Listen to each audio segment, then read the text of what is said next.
Yeah, thanks for the invitation to this workshop. I'll talk about many hypersurface deformation structures. I'll also define them. And it's mainly from a physics perspective, but I'll try to explain where higher structures are important. But I'll start with a simple example, which doesn't...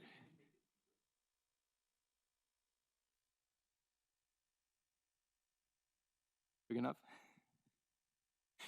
I can make it bigger, but then it won't.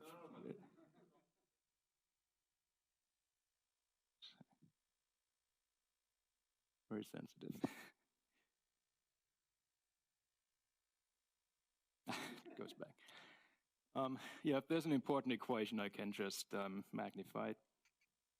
So the example here doesn't require higher structures, and it's pretty simple. It's just, well, from the physics viewpoint, special relativity. And hypersurface deformations here are not usually used, but they show up, and they can be used to replace the usual Poincaré algebra. So it's completely equivalent in this context. The example shown here, so the main not very familiar example in the Poincaré group is a boost, which looks like this in terms of coordinates. C here is the speed of light. So I'm a physicist, I have to worry about units, but it's really just one coordinate, ct. And if we first draw a space-time diagram, just axes, we can start with just some orientation for x and ct, the original coordinates, and then compute what constant x prime and constant ct prime mean in this diagram, and we get the new axes here, which is compared with the rotation, it looks like a more non-trivial transformation. In terms of deformations, this can be applied to constant time surfaces in these different coordinate systems. So we're looking at deformations of spatial hypersurfaces. So constant t or ct here, the black line, and then in the new diagram, constant ct prime would be at an angle. So it can be viewed as a linear deformation of the original spatial hypersurface. And then we, to take into account the new directions of the axes, we mark the directions of the normal vectors, or unit normal vectors to these hypersurfaces. So this combination of a hypersurface with unit normals is then the central object in this more geometrical picture of the algebra of the Poincaré group. This is just for a boost, but one can implement all the ingredients, so all the individual generators of the Poincaré group. If we just use linear functions, so that's a linear function big N, which tells us how much we deform along the normal direction. And so there could be a constant displacement, time translation, and then if we change the speed, an actual boost, we get an angle in space-time. And if we also include spatial deformations, there would also be a spatial vector, but that would all stay within a spatial slice. So it would not change, it would just move points in the slice. And we can reconstruct algebraic relations also if we combine different deformations. So the example here is first a single boost, so just constant times x. So in the upper diagram here, that's the first boost from the bottom surface to this middle line here.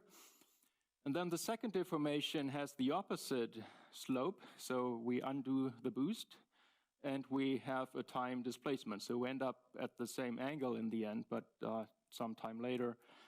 If we do this in the opposite direction, so here first n2 and then n1, we get the same spatial hypersurface, but here we move to the right, here we move to the left, so the spatial points are displaced. And so this corresponds to, then if we subtract them as a commutator, we get a spatial displacement as the commutator of two boosts. We can go through the triangle here in hyperbolic geometry and compute what the displacement is. It's just delta x equal to v times delta t, which makes sense if v is a velocity. But it's also the correct result if we just compute the commutator in the Poincaré algebra. So in this way, we can completely replace the algebra with this geometrical picture of hypersurface deformations, completely equivalent. And the more interesting case is trying to generalize this to general relativity. So in this case, we don't have just linear hypersurfaces anymore. We have arbitrary coordinate transformations. So we should generalize this to non-linear functions and then arbitrary, at least smooth spatial vector fields W. And so the surfaces or hyperplanes in 4 dimensions will then also have extrinsic curvature within the surrounding spacetime. Also here one can go through the geometry. It takes a little bit longer, but there are brackets, commutators, and one can compute them from the geometry. I use S and T here for spacelike and timelike deformation. So the T here would be like the boost in the previous picture, so there's corresponding n function. And then S would be anything that happens within one spatial hypersurface. There was a typo here which I couldn't correct in the text anymore, so there should be the second vector field. T of n, if we restrict everything to linear functions, it would be the boost.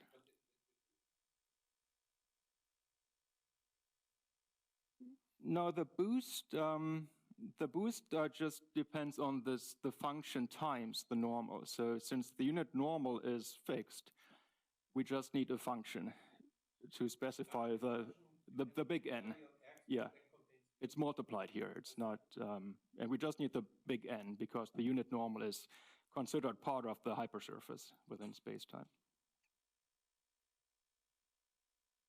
Yeah, next slide. The first 2 lines are then reasonable, so we just get Lie derivatives basically by the vector fields. The last line here, so 2 timelike deformations, looks simple at first sight, but it's actually the line that makes everything complicated and in the end requires higher structures, because there's a gradient here, which means we have to use a metric on a slice, so a spatial metric, to turn dn into a vector field, which we can then feed into the spatial deformation. So unlike the previous case, Poincare algebra, we don't have just structure constants, we have structure functions, because then they depend on the spatial metric, and the spatial metric in general on these curved hypersurfaces depends on the position. So it's a much more complicated object. It's not even a closed set, so if we get the metric in here, we really have to consider now functions n and probably also w's that depend not only on space and time, but also on the spatial metric. So everything gets much bigger if we try to complete this, to close this as an algebra. And the full mathematical structure has been provided only recently, so I'll mention this in.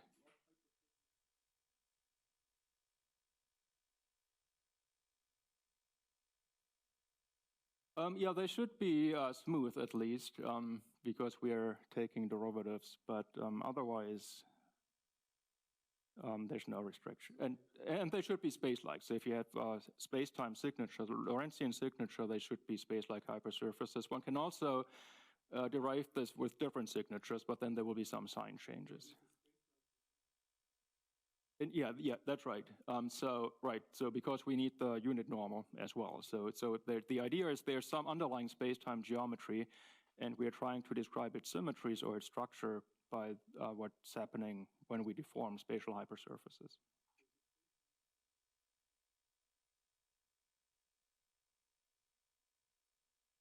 Lorentzian signature space-time.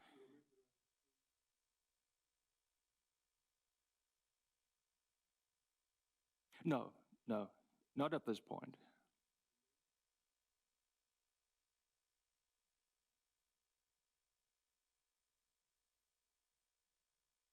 T of n is would be an operation that deforms the initial hypersurface into the next one by the amount n times the unit normal, just as in this diagram here. So n, big N times the unit normal.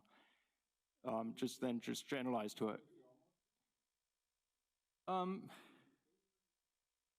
Yeah, you can turn it into a diffeomorphism if you just map this point to this point.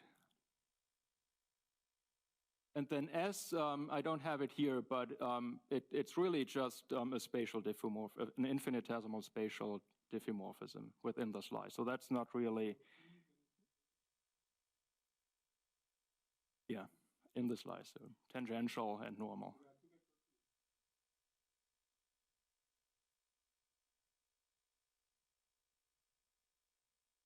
Yeah, it uses T is the deformation.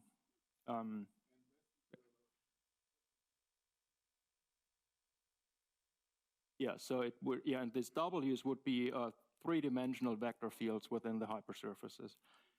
And then again, for a big N here, we just need a function because it's understood it's multiplied with the unit normal to get a space-time vector field. So on the next few slides, I'll bring in general relativity, so field equations and so on.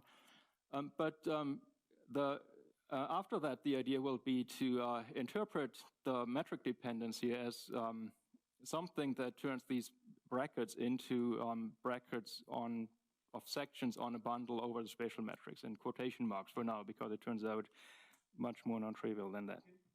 Yeah, okay.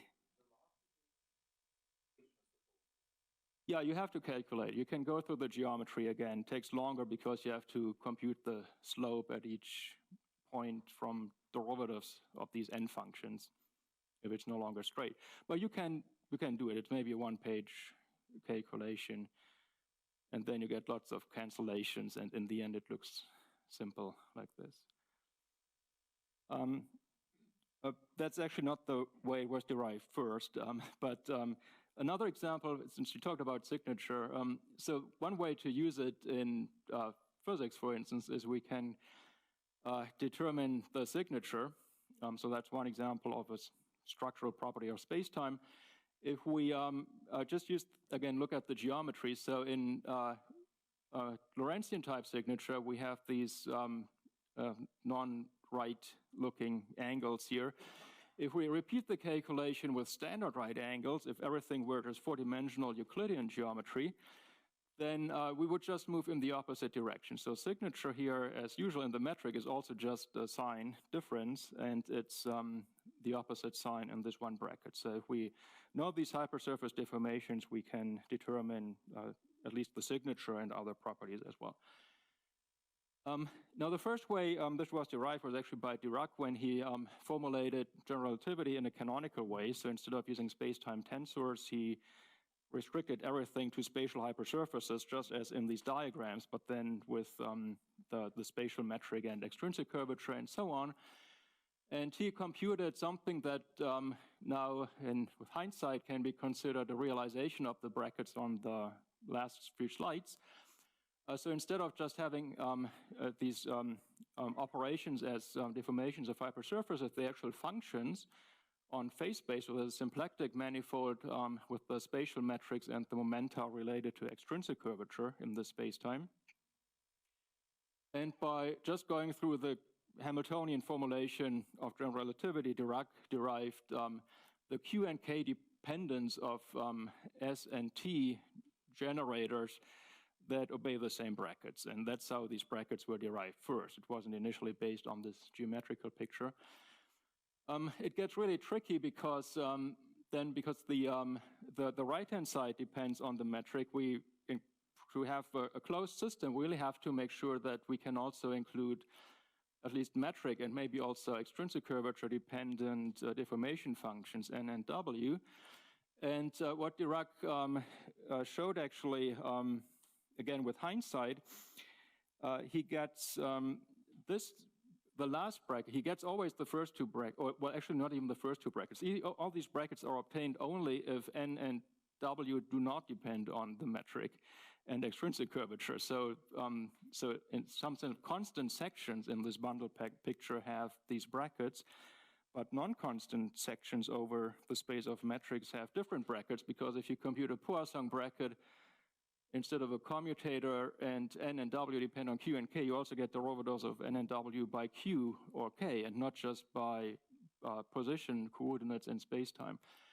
Nevertheless, he was able to show that these hypersurface deformation symmetries generated by these phase-space functions are in some sense equivalent to general covariance, which in this picture, unlike special relativity, it's very different. General covariance is based on a Lie algebra of space-time diffeomorphisms, which is infinite dimensional and complicated, but it's a standard Lie algebra.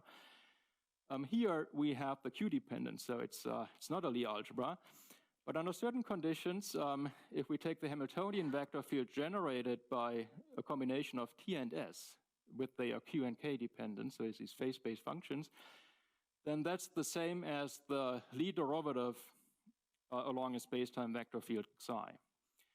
We have to do some linear combinations here because the components of psi are usually determined with respect to coordinate directions, and here T and S refer to normal and tangential directions. So it's a different basis, but these are just linear combinations. And here, initially we have just psi, so just some infinitesimal diffeomorphism or vector field in space-time. And functions n and w, like before, show up because we have to know the full space-time metric to determine how a space-time diffeomorphism acts on certain functions on phase space. And here, n and w are in the time components, and then the spatial metric q is in the spatial part, as it should be. Yeah, in the metric, that's called the shift vector. So there's like a displacement when we move to the next slide, and n is called the lapse function, determines how fast this time coordinate progresses. And then q here shows up in the spatial part and also combined with the w. So within this space-time, there's this correspondence. But also here we see we have to use an additional condition. These functions actually have to be zero. They have to be constraints. Because again, if n and w are general like this, they may depend on q and k, then we would get extra terms on the right-hand side, which we don't have in a standard Lie derivative. If we set these functions equal to zero, all these other terms cancel out. So that's basically with some more modern.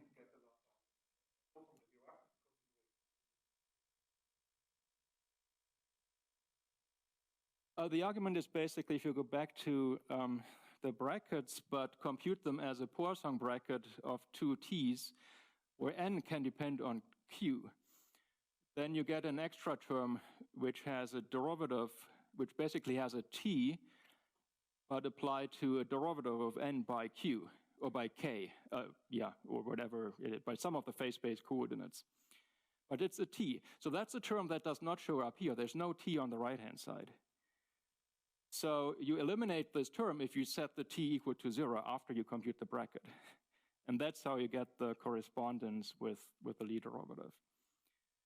So even if you don't use Dirac's first-class constraints and so on, you can see that just based on the equivalence between these transformations and space-time diffeomorphisms, you have to set the constraints equal to zero if you want to include q and k dependent n and w. So that's called an on-shell condition. And then a little bit later, Ochman, Kuhach, Teitelbaum developed a procedure that allowed them to start with the symmetries, in this case, these hypersurface deformations, and derive compatible Lagrangians or Hamiltonians and then field equations that have the same symmetries.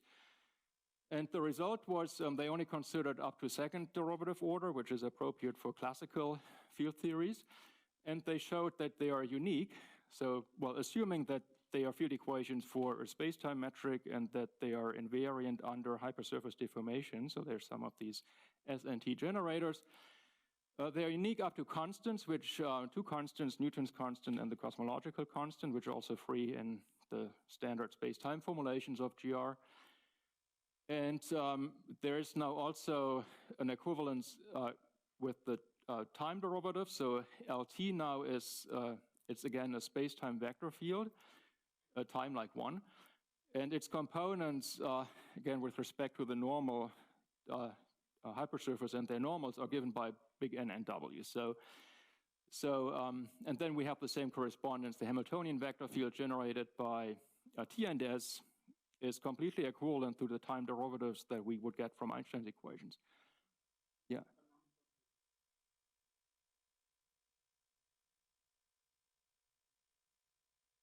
Yeah, so canonical applies to the whole combination.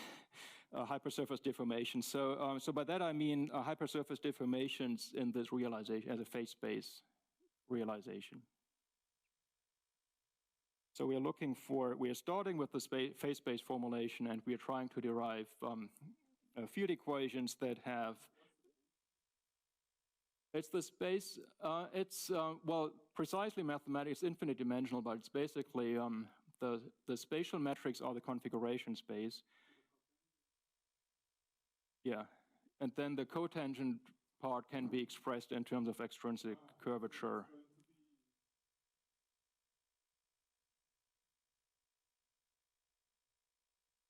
Maybe, yeah. I mean, there's some results. The mathematical results, they actually don't mention it much in the papers that I'll be quoting, but they have some other, they refer to some other papers where they actually make sense of the infinite dimensional case.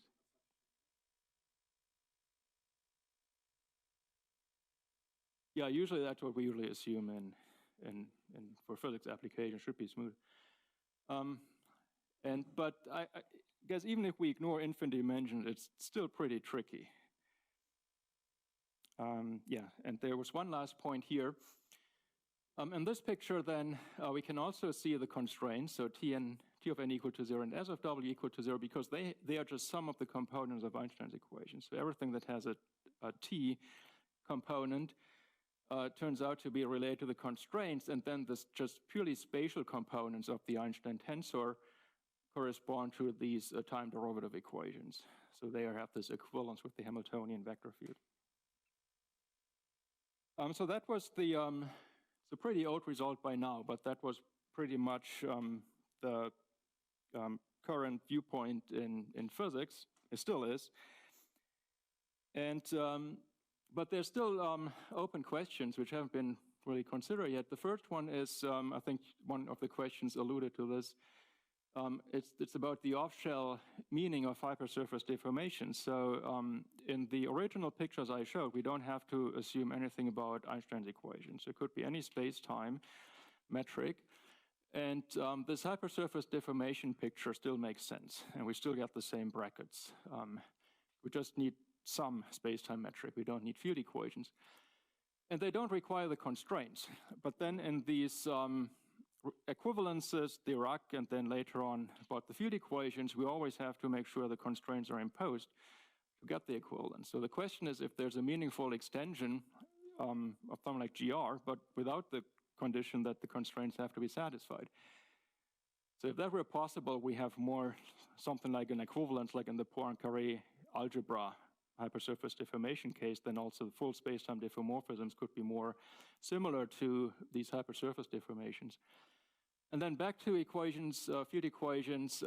So Einstein's equations are extrema of an action principle, Einstein-Hilbert action. And in this case, people have looked at all kinds of generalizations. And one of the results is that all possible generally covariant metric theories in the space-time picture are of higher curvature form. So instead of just having the space-time Ricci scalar in the action, we can use a polynomial of the Ricci scalar or Ricci tensor and Riemann tensor combinations. They're all generally covariant. And quite recently, people showed that all these higher curvature actions have the same hypersurface deformation brackets. So there's some relationships in the invariant field equations.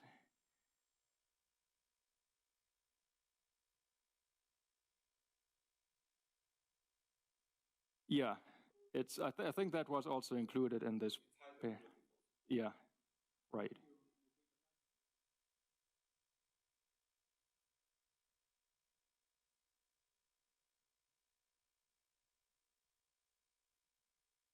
Yeah, it should be it should only be invariant. It should be local and invariant.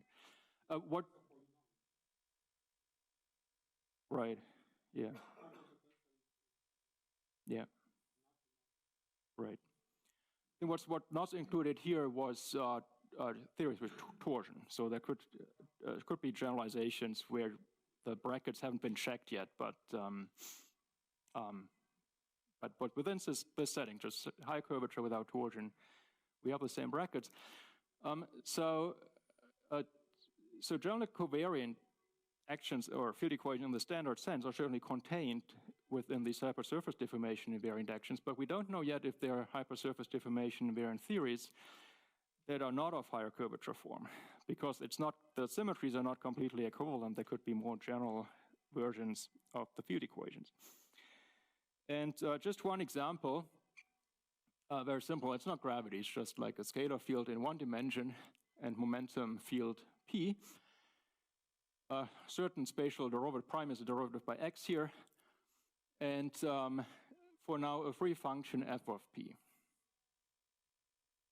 So if we define this as T of n s of w, these are S as it should generates standard spatial diffeomorphisms. We can compute the TT bracket. So as a Poisson bracket, it's closed. So here, assuming n does not depend on phi and p. And there's also a structure function, so in this case p-dependent, which is related to the second order derivative of this free function f. So if f of p is just p squared, if that's the standard kinetic term, we get just coefficient 1 here, and we have the previous bracket for Lorentzian signature. But we can also try other choices, and one of them would be this one. So if we work out the derivative, so it's at small, for small delta, it would still be close to p squared. So it would still be like if delta is like a quantum deformation parameter, it would still have the correct classical limit. But then beta of p in this case is not positive definite. So there are regions where it may be negative, which means we have something like continuous signature change if it were really space-time, because the coefficient in this bracket here was related to the space-time signature. And that's an effect that we don't have in classical GR. So if there's something like this that works with gravity in all 4 space-time dimensions with the function like this here, then that would be an example of a theory that does not fall within this higher curvature framework. We haven't been able to extend this to full gravity, but there are versions, at least in strictly symmetric models, which are very similar and also have this continuous signature change. Now, before I show more about these strictly symmetric models, I think just one slide about the underlying math. So we have these brackets, and so far the indications were the gradient here requires a spatial metric. So there should be some kind of brackets of sections over in the bundle over the space of metrics. And the first time people tried to work this out was just a little more than 10 years ago. And they constructed a Lie algebroid over something that was actually bigger than the space of metrics, but it included spatial metrics. And sections were 4-dimensional, the fibers were 4-dimensional, so basically n and the w vector field at one point. And so they showed the Lie algebroid they constructed had the brackets was of this form, but again for metric independent n and w. So it was not possible in their construction to generalize this to metric dependent n, which is, or w, which is suggested by the metric dependence here. The full Lie algebroid bracket was defined. The bracket exists, but it's not of this form. It's something else. And more recently, this year actually, they presented a different construction, a new one, which instead of a Lie algebroid, it constructs a Lie-Reinhardt algebra, which I won't use much here, but also an L-infinity algebroid, which works for non-constant n and w. And the way they constructed it, it was based, they used Bertalan-Wilkowiski, so the L-infinity structure is directly related to hypersurface, to the metric dependence in hypersurface deformations. The way it works roughly is the structure functions show up in the ghost terms of the action, and then the Hamiltonian vector field generated by such an action gets extra terms from the metric dependence, and they're of higher order in the ghost and anti-fields. And that's how the L-infinity structure appeared. So again, it's directly related to the metric dependence here.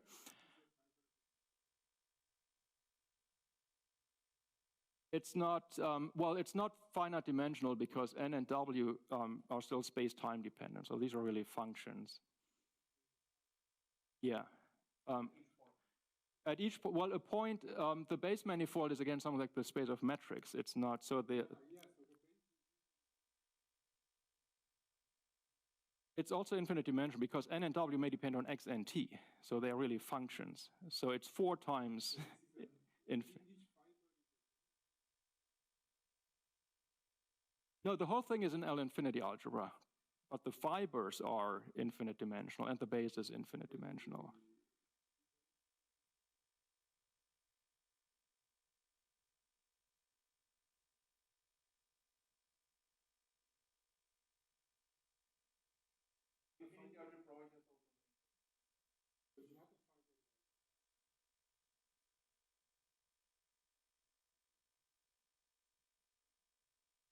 Yeah.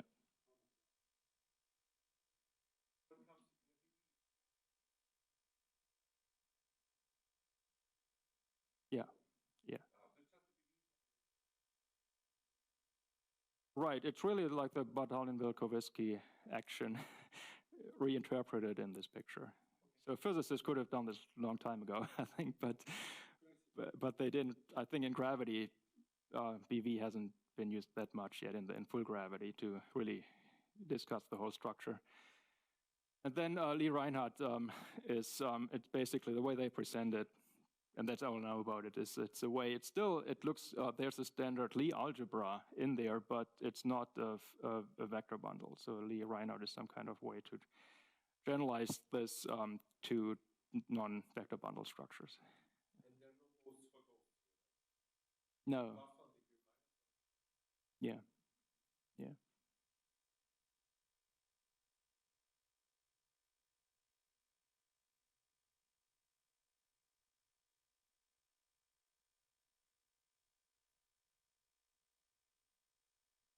Yeah, the grading comes from BV.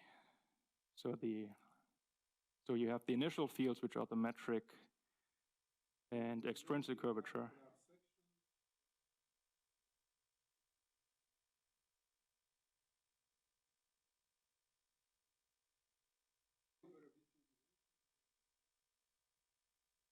Yeah.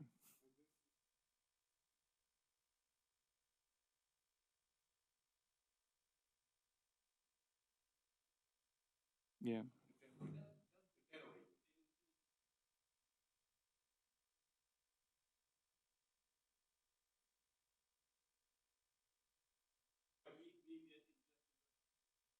It is, yeah. You're right, yeah.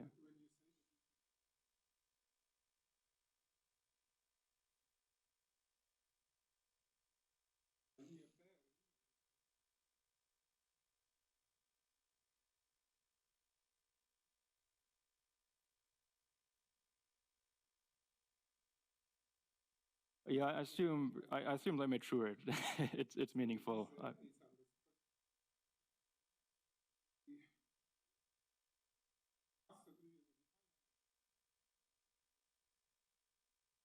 Yeah, yeah, that's right. So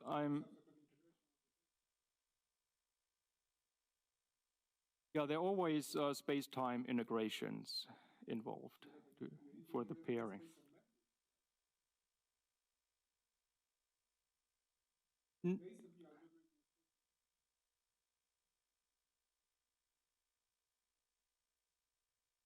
Yeah, it's space. Yeah, that's right. Just spatial, not even time, but spatial.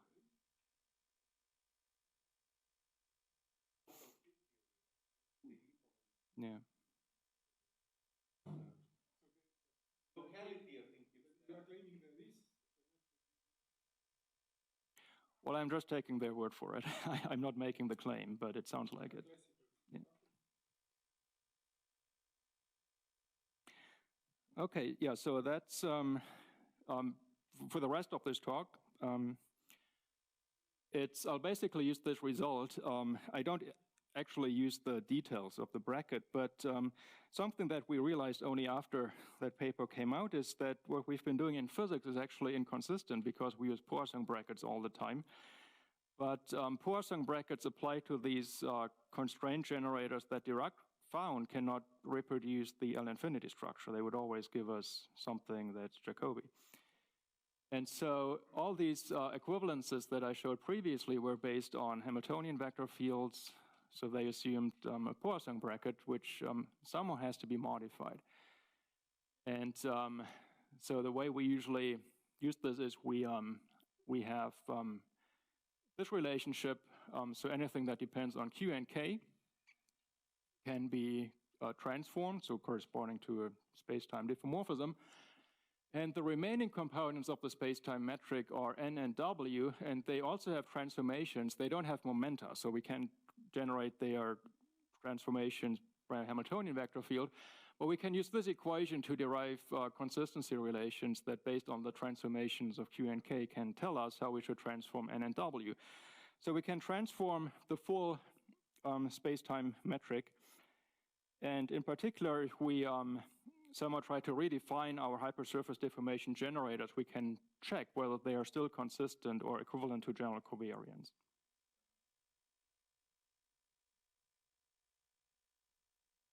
No, there's not explicitly, but if it's really a space-time metric, then this Q, we will need this Q on each time-like slice. So the time derivative of Q is basically K.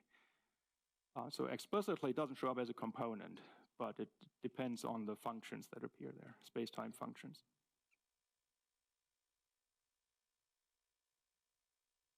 So all these physical evaluations, in some way they have to be inconsistent.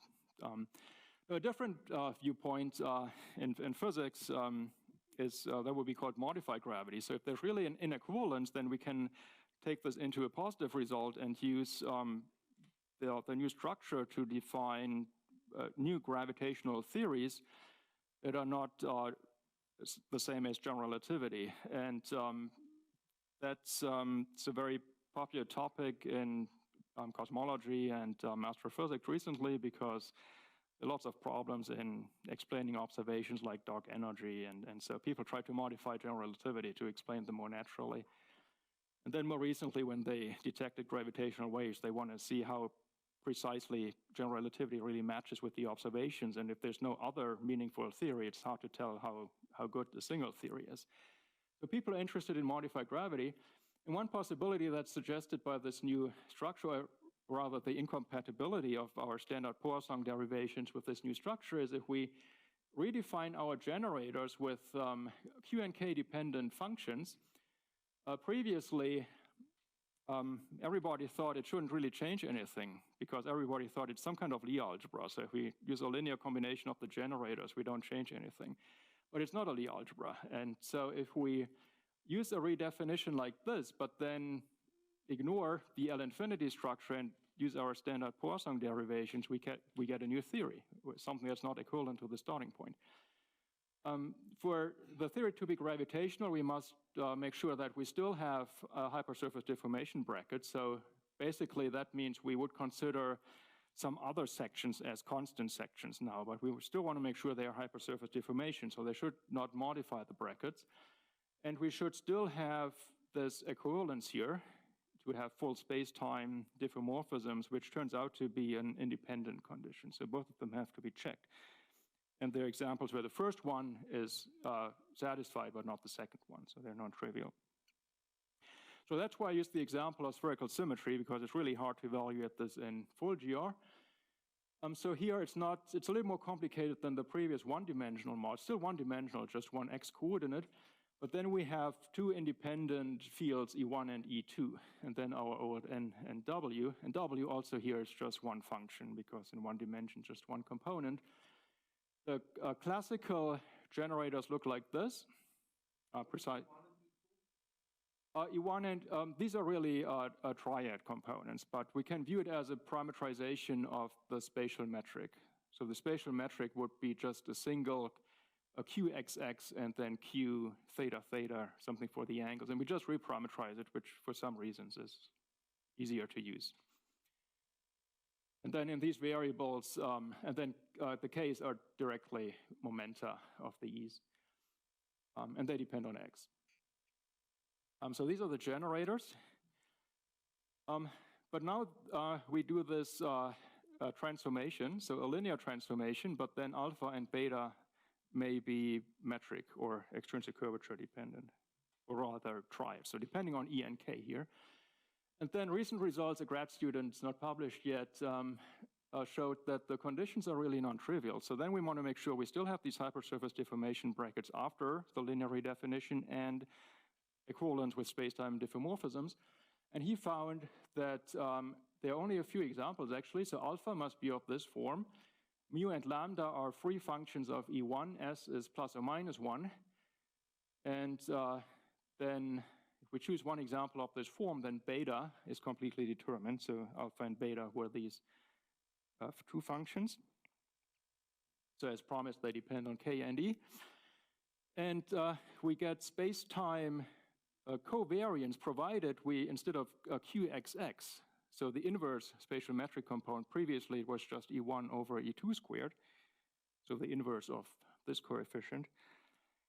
We get space-time covariance only if we redefine the metric so that the spatial component is now determined by this with the same functions lambda and mu. So, and then for the new metric, so it can be extended to a space-time metric. We've replaced this with this new QXX. And then this new object will have the same transformations under hypersurface deformations as we would have with space-time diffeomorphisms. So this would be, at least it looks different from the standard metric, and one can show it's physically not the same. So solutions to the field equations are different.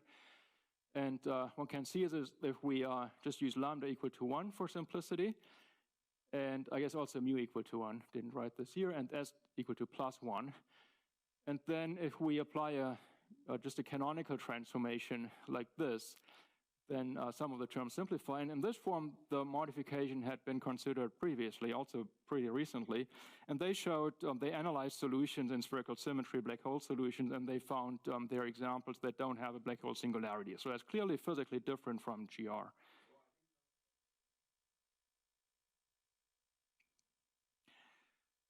The modification is first the linear combination here. So instead of the standard Hamiltonian constraint, you use this combination.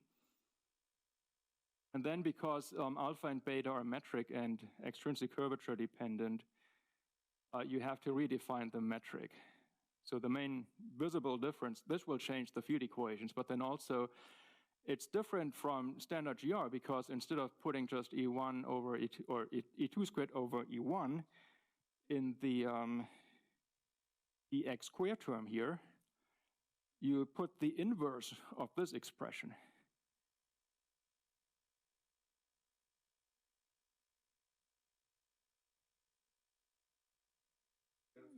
Yeah, there's something, something in here.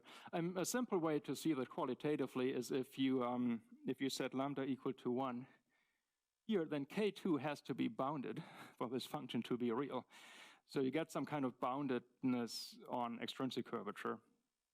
And if you just take the standard classical solution, if you approach the singularity, it goes to infinity. So something has to happen because you can't go all the way to infinity with K2 in the new model here.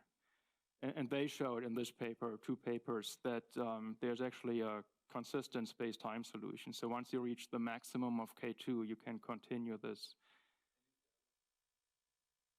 We don't know yet. So this might be one that's cannot be reproduced in higher curvature. I think some higher curvature theories have these effects, but the details might be different. So some further analysis, that might be an example where it's really not of higher curvature form. But the problem is we don't know yet if that can be extended to full GR from spherical symmetry to arbitrary metrics, if we can still have the complete symmetries for a general space-time. But the L-infinity structure really helped here, at least knowing that there is one, because at first when I saw these papers, I spent some time looking for mistakes because they applied a canonical transformation, which can't really change anything. And then they applied a linear transformation like this in a second step to eliminate some singularities that would otherwise arise from the 1 over cosine here. And in the paper, they the presentation suggested that somehow the canonical transformation should be responsible for eliminating the singularity, but a canonical transformation can't really change anything. And previously, everybody thought in this context that a linear transformation or linear combination of the generators can't really change anything. But it can, because of this inconsistency between Poisson brackets that we use in all this analysis, which they also used here, and the higher brackets in L infinity. So that at least tells us that it makes sense that there are non-classical, non-GR effects in these models. But pretty much everything else, all the interesting questions about classification, so possible consistent theories are still open. Question?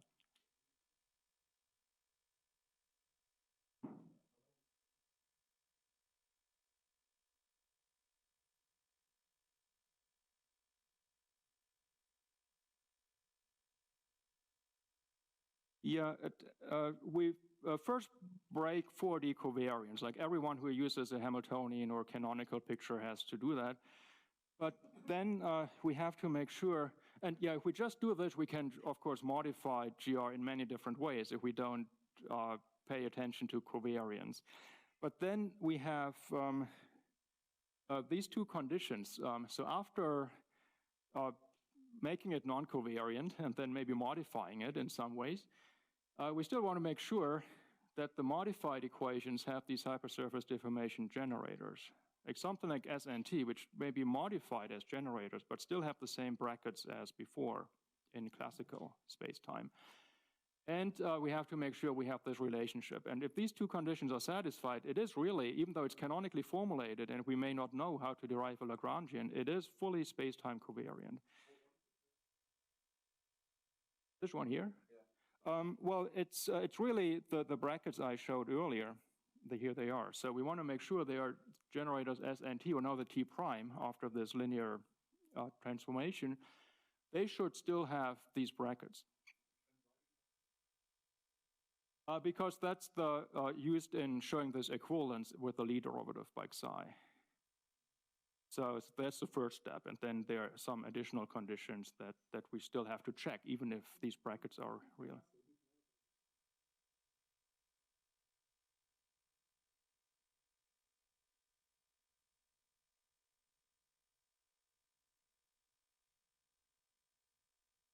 Yeah, I think in BV it's going to be one of the anti-fields, actually.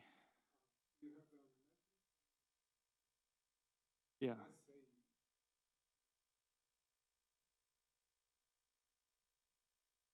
So spatial metric and extrinsic curvature, because it's canonical. So these are two independent fields. So these were the two classical fields. And then there's a ghost for each of them, and the antifields. And they correspond to the fiber fields in the final construction or picture.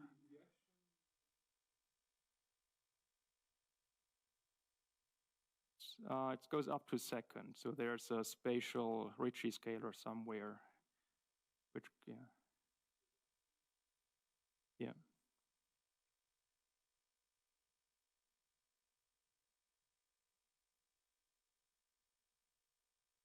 Initially, yes. And then, right, yeah. The way it's formulated, it's just, yeah, three-dimensional integrations, right. Yeah.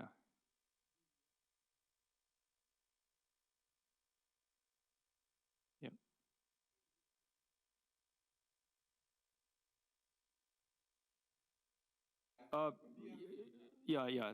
I mean, they call it BV, BFV, so yeah. Yeah, that's right.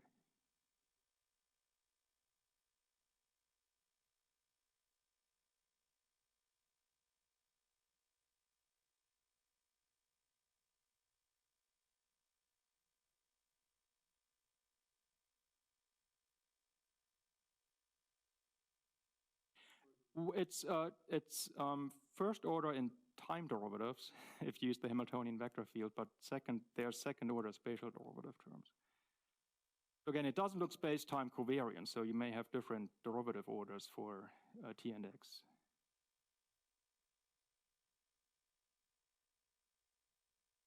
For the canonical fields, it's first order. Right, right, right. Yeah.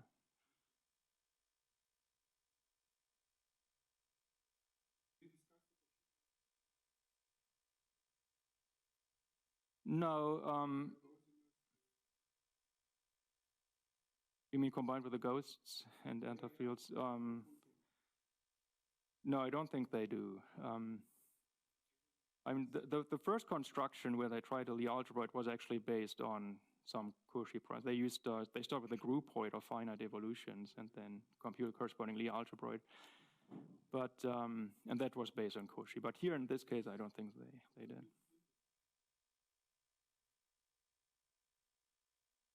Okay, I think we can.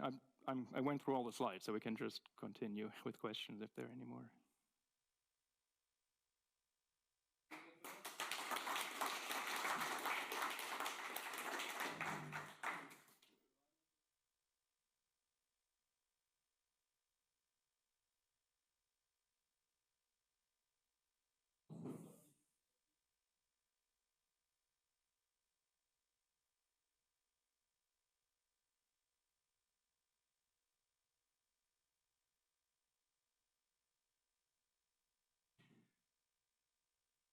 I'm not sure. I mean, they haven't tried it, I think, and I haven't tried it.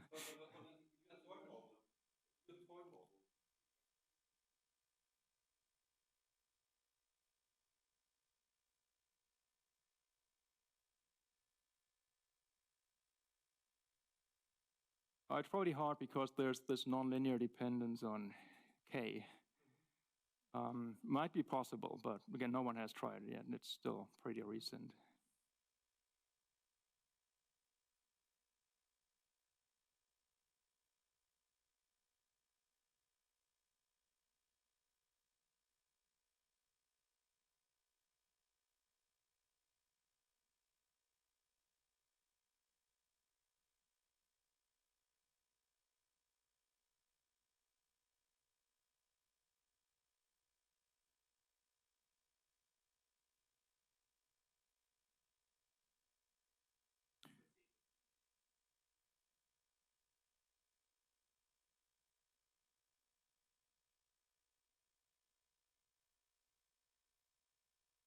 Mm-hmm.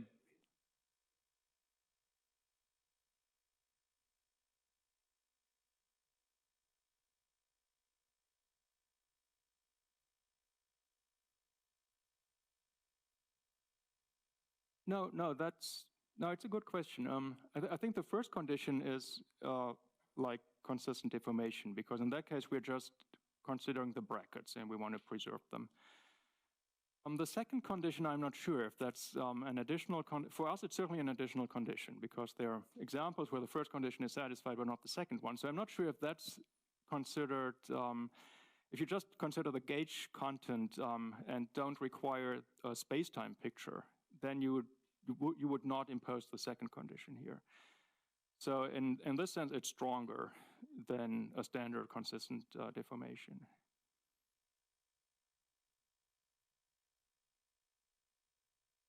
Sorry? Right. It's an example, right? Yeah. Yeah.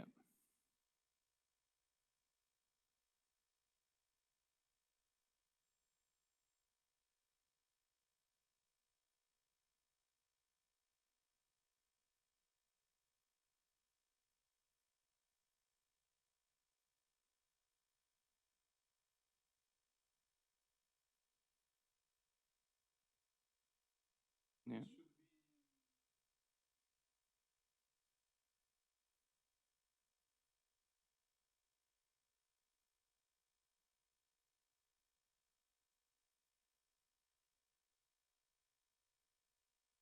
Yeah, I think in this case, yeah, but then all these, it would be completely abelian.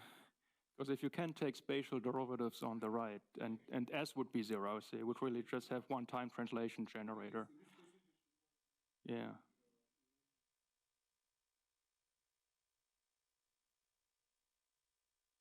Yeah, right.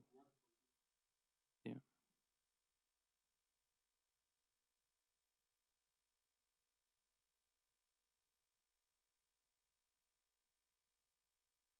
you.